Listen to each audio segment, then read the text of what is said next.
Kita sangat paham argumen BPOM bahwa vaksin Nusantara banyak ketidaksesuaian dengan metode vaksin konvensional yang dipahami old mind. Ditambah lagi yang kita concern tentang vaksin Nusantara karena kasak-kusuk di akar rumput atau kaum bottom of pyramid bahwa BPOM kok kayak anak kecil yang tidak membangun solusi ketika ada produk karya anak bangsa hadir. BPOM malah menggalang dukungan pembenaran tindakan mereka, bukannya membangun narasi untuk menyempurnakan vaksin lokal. Bener deh, BPOM memangnya mau nyalon presiden kok mencari dukungan sih? Sahabat semua, kita anak bangsa Indonesia ingin COVID selesai dengan cepat dan kita ingin berkontribusi. Jadi ketika pemerintah berusaha keras untuk mendatangkan 6 juta bahan pembuat vaksin, ya kita sangat dukung. Itu perjuangan serius, namun bisa dipercepat lagi dengan vaksin yang tidak ada hubungannya dengan globalis, yaitu vaksin karya anak bangsa. Kita juga mendukung cara baru menanggulangi virus corona. Salah satunya menggunakan imunoterapi. Jadi kita ingatkan bahwa dendritic cell base bukan vaksin.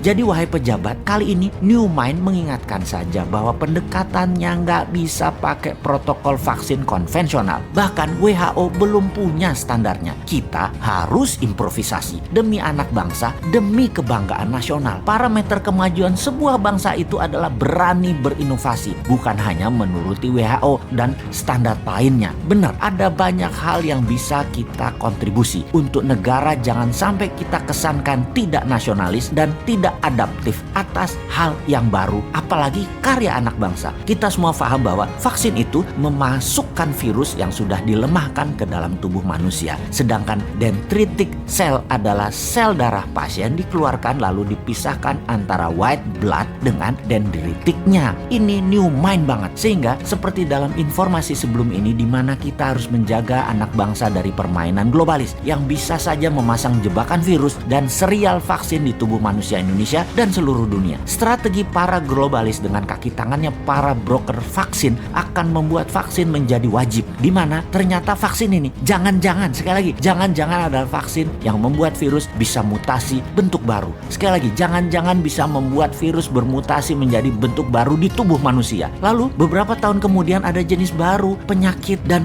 mulai demam-demam misalnya seseorang, mulai flu-flu, mulai sesak batuk, lalu datang ke dunia kedokteran. Oh, itu virus baru, Anda harus divaksin anu. Kemudian vaksin ini membuat virus bermutasi jenis baru lagi, dan beberapa tahun kemudian akan bereaksi lagi, dan keluhan lagi, yang baru lagi, dan vaksin baru lagi disuntikkan ke tubuh pasien lagi. Gitu aja terus. Pasiennya mati mah kagak, bayar mah iya. Dunia farmasi memang begitu. Manusia tidak disembuhkan penyakitnya, hanya dihilangkan sakitnya agar terus berobat lagi, berobat lagi, berobat lagi. Kita kembali ke topik awal. Kita harus bisa mandiri, tidak bergantung vaksin globalis yang bisa menjebak, tetapi pakai vaksin anak bangsa yang bukan bagian dari kaki tangan globalis. Masalah penamaan vaksin Nusantara sebenarnya hanya masalah semantik. Kedepan vaksin Nusantara kita ganti aja supaya BPOM tidak pakai pendekatan vaksin konvensional. Jadi imunoterapi Nusantara misalnya, atau INU, itu saja. Simple, sederhana. BPOM sekalian belajar mendukung, bukan membangun narasi pembenaran keputusan, tapi bergandengan tangan dengan anak bangsa. Permudahlah, lapangkanlah hati dan turunkan ego ilmumu wahai pejabat. Ilmu Allah tuh sangat luas, bukan apa yang kalian tahu saja yang benar, ada ribuan lagi di luar sana. Dan setelah itu, maafin ya si Sontoloyo ini yang suka nyinyirin kebijakan pejabat dengan cara nyeleneh. Hanya cara nyeleneh kok, bukan niat jahat.